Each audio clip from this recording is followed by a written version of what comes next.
To discuss this expected attack on Iran, we have to actually put it in historical context.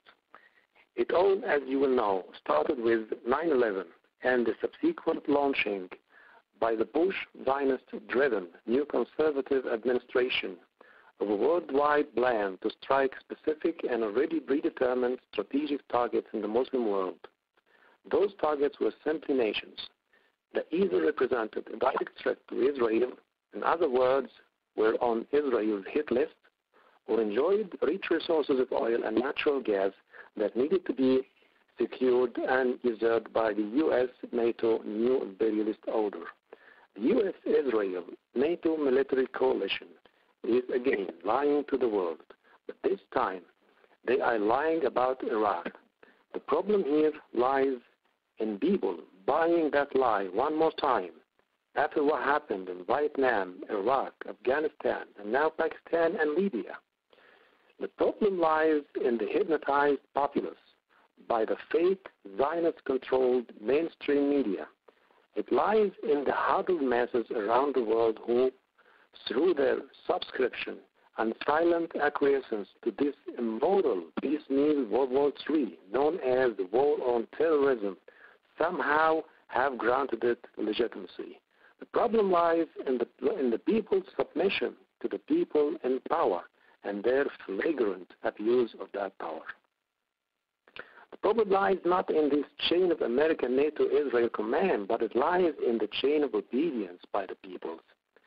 The horrendous problem this time is that our silence to this political and military obscenity will eventually lead us to a nuclear disaster and an ugly scenario of World War III.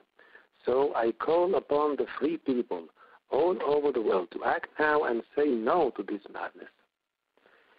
Could we break that chain of obedience?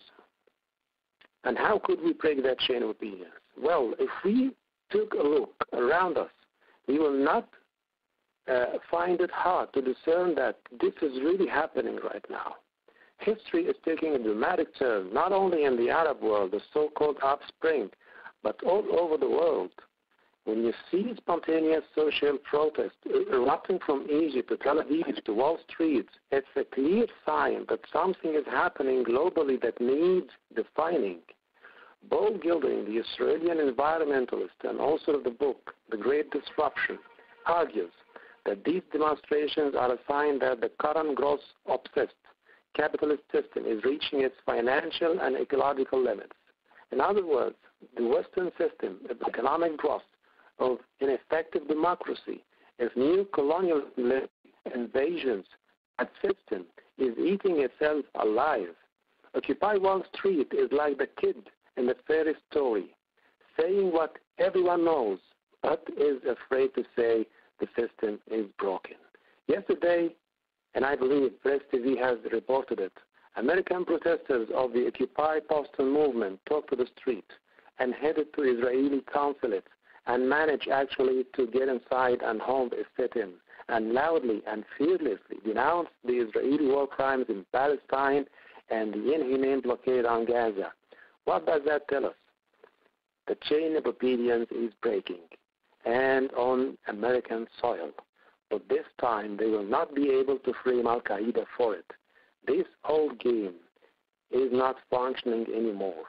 And that is why I don't believe they can go ahead and attack Iran. It will backfire in the most dramatic way.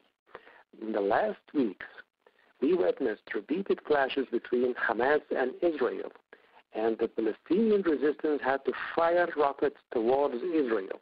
Israel responded immediately, but strangely enough, the counter-Israeli attack this time was somehow proportionate and relatively constrained. Do you know the real reason why this time Israel couldn't go on with a massive strike like Camp David of 2009? It was simply because the geopolitics are different now, with Egypt military frankly warning Israel that another major operation on Gaza will have totally unpredictable and chaotically uncontrollable public reaction that could mount to millions of people from Egypt marching toward the Israeli borders. This really stopped Israel this time. That situation is more frightening and more alarming than the traditional military confrontation, simply because it heralds an era of destabilization for Israel and limited Western and American influence and leverage in the region. Likewise, this very same rising of the people that will guarantee that such a thing as attacking Iran in the near future will not take place.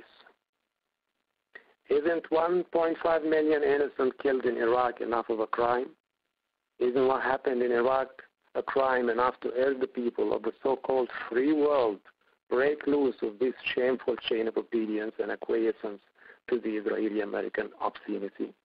Again, the problem lies not in this chain of American NATO-Israel command, but lies in the chain of obedience by the peoples. And as we all can see, the world is breaking loose of that chain of obedience. People are gaining control now. A new world order is emerging with new powers and new rules for the game, especially in the Middle East.